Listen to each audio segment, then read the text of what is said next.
Hello, wherever you are, Steve with Suns Fidel. I'm coming at you with Charles Coulombe. And yes, it is a somber more video because a friend of ours, John Moorhouse, Tan Books, the head editor, recently died this past Saturday night of a heart attack. And Charles, I told him immediately after I got the phone call, and Charles had an idea of coming up and doing a little tribute video. So, Charles, thank you for doing that. And yeah, go take it away. Well, I'm certainly glad to, and I hope, at the risk of sounding crude or mercenary, I hope, certainly after you've heard what we've got to say, I hope, ladies and gentlemen, you'll contribute to the fund for John's family. So, what do I say about John Moorhouse? Um, I've known him maybe 20 years. Uh, Back when he asked me to write for his fledgling project, Catholic Men's Quarterly. Um, I did a column for him called Rum, Romanism, and Rebellion. And he was a very ardent fellow. He was 9 years younger than me. So he didn't remember the before time, which made him all the more remarkable, you see. Because a lot of us who are traditionally minded, etc., we remember when things, I can't say when they were good, because I'm not that old. You'd have to be like 198 or 350 or 670. But I certainly remember when things were a lot better. And he didn't, which makes his contribution and his vision all the more remarkable. I mean, you talk about faith in things unseen. That was John Moorhouse, without a doubt, without a doubt. He also did a bit of small publishing at that time. House on the Moor. Moorhouse, House on the Moor. All right, fine. I thought it was funny. We'll be here all week, ladies and gentlemen. That's right. Be sure to tip your waitress on the way out.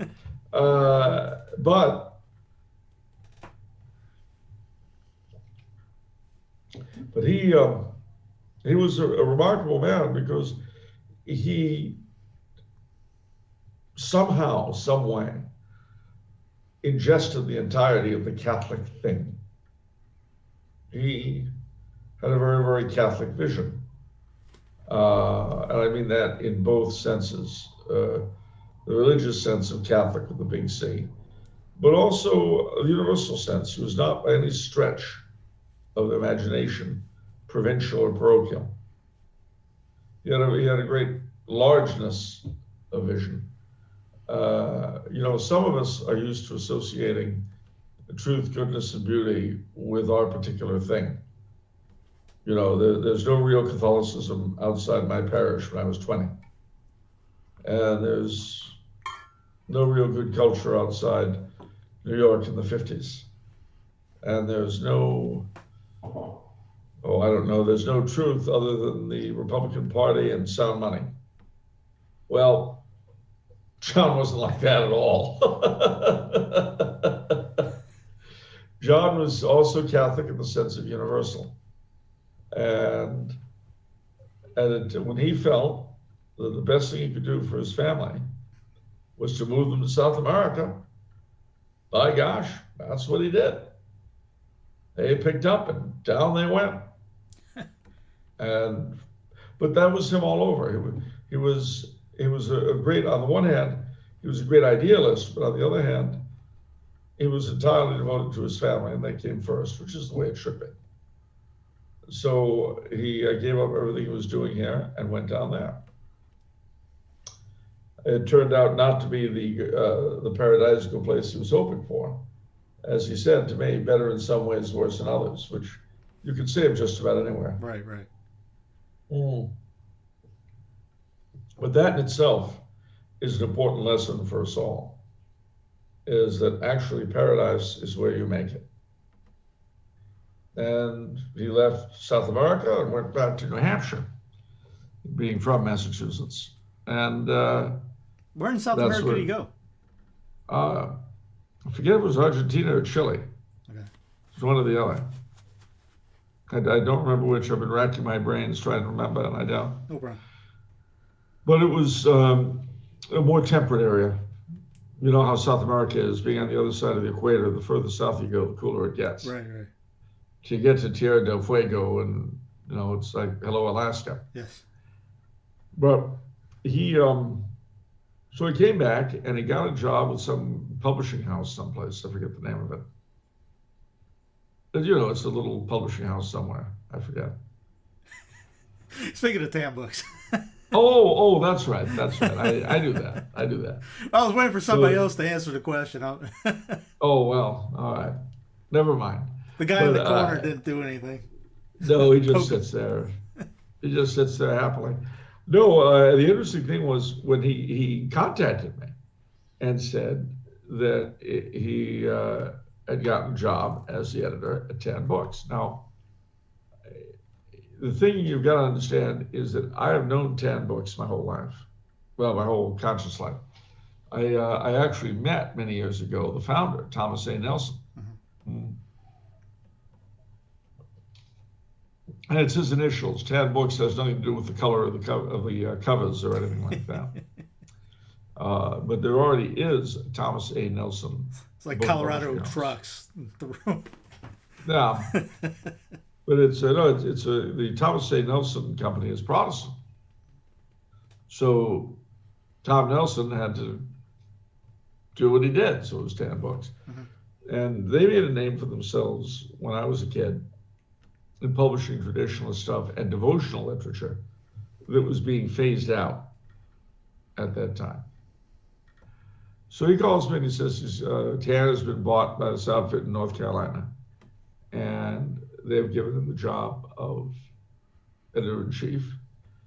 And and by the way, what I think about writing a book on the Holy Grail for him. Well, I love the Grail stories and I love the Arthurian legend, and nothing pleased me more. So I said, yeah, you bet. And, that was an interesting journey, because one thing I'll tell you, and I think every honest writer will, a great writer is nowhere without a great editor. The editor is the man, or the unsung hero of the literary world. And he's in a very unpleasant position too, a lot of the time, because he is the point man for the writer with either the publishers or the magazine. And so if you've got any complaints or problems, he's the one you've got to dump on. Contrary-wise, if they've got problems with the writer, vice versa. Right. But in both cases, he really has no control over anything. So he gets to hear the ranting from both sides, and there isn't that much he can do about it.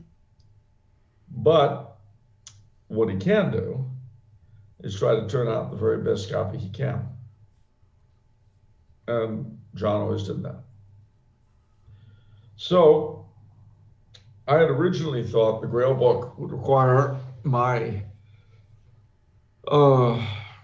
refuting a lot of neo-pagan and New Age and pop psychology drivel that's very common about the Grail. But then I stumbled on a book by, oh golly, I quoted in the beginning, and I can't remember the guy's name now. There are two great medievalists, two great writers in the Middle Ages. Keane is one. I forget the name of the other. Anyway, it doesn't matter. It's in the opening of the book. But he basically did all my work for me. And so I used his last paragraph as the jumping off spot for mine. His last paragraph, he thought he said, and I come to realize that everyone who writes about the Grail ends up saying something along these lines. This isn't the book I set out to write. So this author said that he had originally thought he'd be dealing with fertility cults and the golden bow and stuff like that. Instead, he found himself in the realms of Catholic theology. And he said, as an agnostic academic, there's only so far he could go. And I took that as my jumping off spot. I said, not hampered by either being academics or lacking faith. We can proceed. But that meant changing the book considerably from what I thought it was going to be, which John rolled with, and it turned into, instead of being what I thought it was going to do, it turned into what it is. Then the thing was finished. He would have liked it more heavily illustrated, which I think would have helped, but the covers were lovely. And it's a very attractive book. Illustrations would have helped, I think. But anyway, it has not sold that well. It hasn't sold nothing, but it's not been that great a success, which was a great disappointment to him. Didn't make me happy either, but in some ways he felt it was as much his child as mine, because again, it was his idea. When that book was put to bed, he came back and he asked me to think about doing another, and I said, sure. And then I thought about, well, what can I do? Well, we knocked around several ideas. One was one on Catholic monarchs, and he was thinking I should do several of the coverage of several. But I thought, especially because I still felt sort of burned over the Grail book, I don't really think that would sell. But I said, a biography of Emperor Karl, there are already a lot of devotees. There's very little that's decent on him, book length in English. And then the lady who's one of the co-leaders of the Gebetsliga in the United States told me that they were really looking for a good book length biography.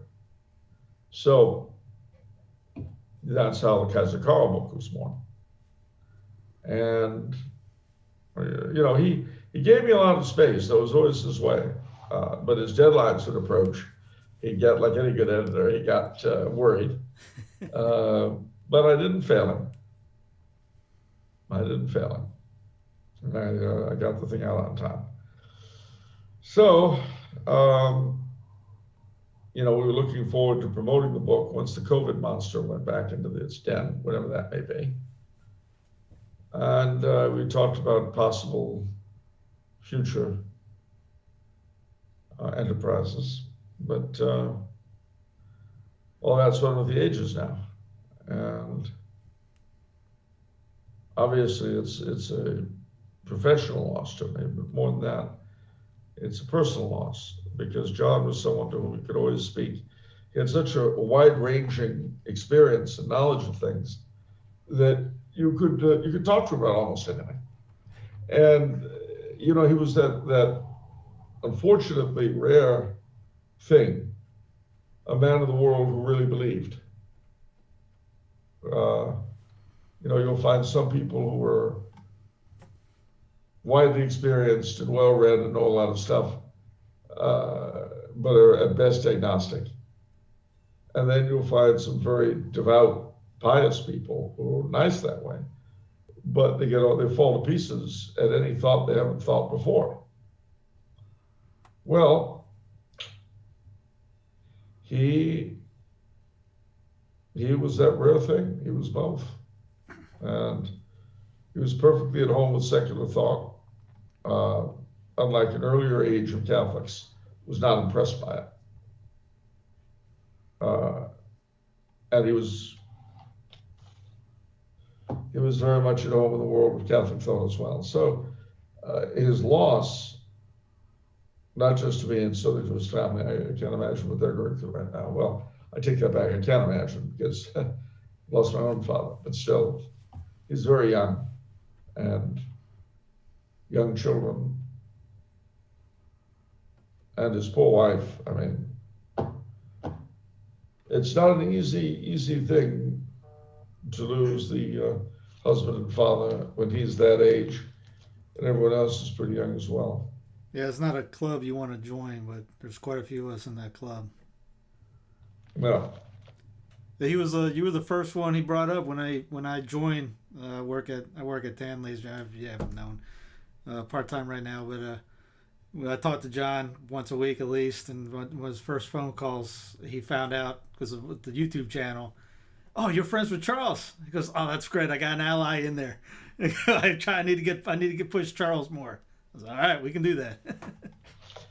Well, he on that level, I can tell you that he was always a great believer in my work and my writings and all that, which I certainly appreciated. Because we saw things in a very similar manner.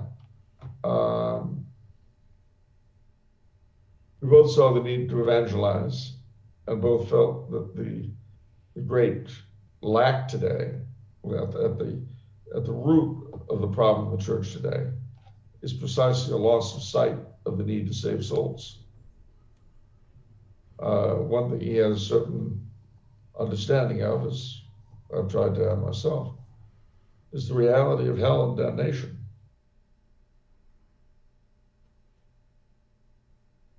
The pleasure in the good things of life, but a knowledge that they end.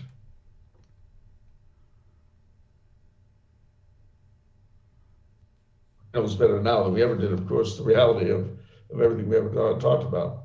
But the afterlife is so important, and we have to live, as they say, under the species of eternity. Well, that was something he believed and something I believe, and it was the prism through which he and I saw everything. What is this in relationship to the bigger picture? This being anything you like, from baseball to paintings of Joan of Arc. And that isn't to say that those things don't have a particular value. You see, there are two terrible errors you can make. One is to think they're completely useless in the face of eternity. And the other is to make a fetish out of them. Whereas the truth is that you use them as helps on your way to eternity. And obviously anything that can't at all be used that way, that's what you dump. You may not want to dump dancing, but you probably want to dump the striptease. It's just, so, summing it all up, the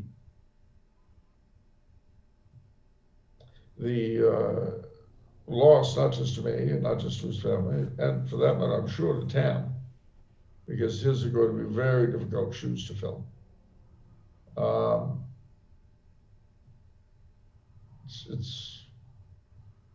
only met him once, but it was a fantastic visit. He came in about a month ago, and we shot the breeze. It was at the end of a Thursday, and every time we talked on the phone, you could hear the smile through the phone.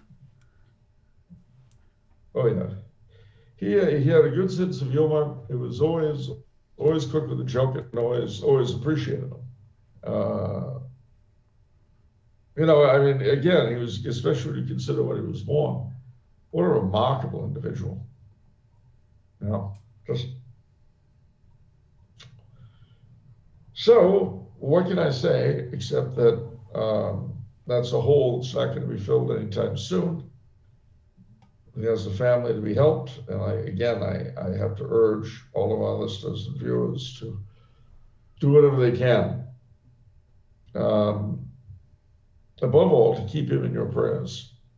He would have wanted that, certainly. And if, as we hope, he's in heaven, then those prayers will go somewhere else to help somebody else in purgatory. And if not, well, then they'll help him. But either way, ladies and gentlemen, pray of your charity for the soul of John Moorhouse, Esquire. I know for my dad, my family, we died in 2007. I know my brother still says masses for him, and obviously we, as kids, we still say, offer prayers for him as well. So yeah, it's good to see the outcry, or outreach coming out for him in prayers, masses, etc. He's reached a ton of people. I mean, they almost hit the goal that Tam put out, but they'll probably need more going forward as well. Financially, is what I'm saying. But Well, I can only hope that well, you one of the problems when someone dies, especially when they die suddenly, is that you think of all the things you would have liked to have said. Um, I am happy that I always told him how much I appreciated his editing. I always made a point of that. And I'm glad, because it'd be a lot worse now. And that's an important thing, ladies and gentlemen. Be sure to tell your friends and loved ones, etc. Do tell them what you think of them, at least the good parts. The nasty stuff you can hold on to yourself and chew on it. But whatever you're grateful for to somebody else, tell them. Don't wait, because you don't know. You or he may be gone like that. So if you've got a coworker or a relative or anybody who you never told how much they appreciate what they do, tell them. I guarantee you, if they do pop off suddenly, you will be so grateful that they knew. You can tell the education of his kids from him too, because his little girl decided to, from what I'm told, put a brown scapular around his neck when he was laying there when they were trying to resuscitate him. So she had the knowledge to be able to pull that off, which she only got from her parents. Yeah. Well, see that's the other thing. That reaction speaks volumes to the kind of family he built. My brother had two of his best friends whom we'd known for over 50 years since we got to California. They died in 3 years ago before I came here. But they died within a week of each other. They'd all grown up together, and their deaths were unrelated, two different kinds of cancer, but still.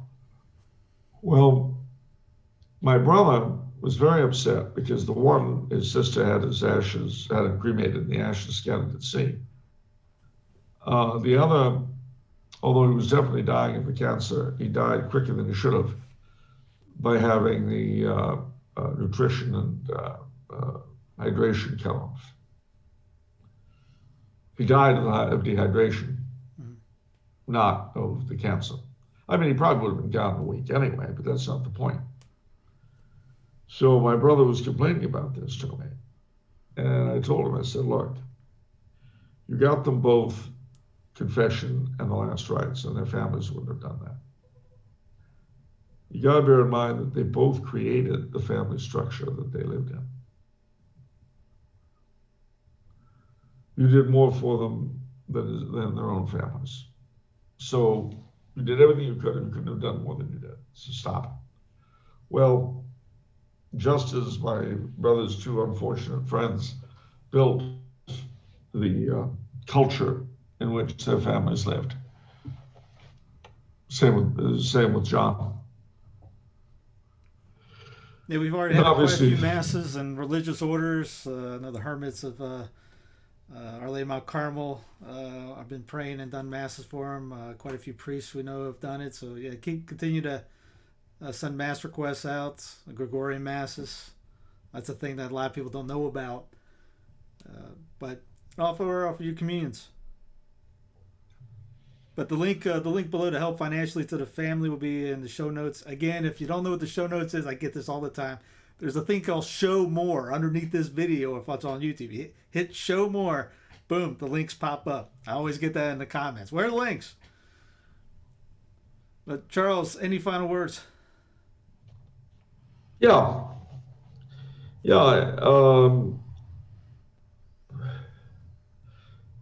Ultimately, as I say, his life and death are a hopeful sign to us all.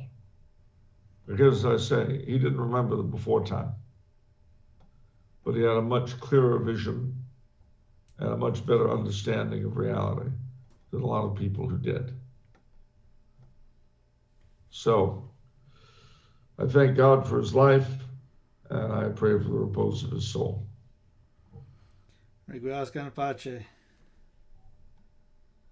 Thanks, Charles.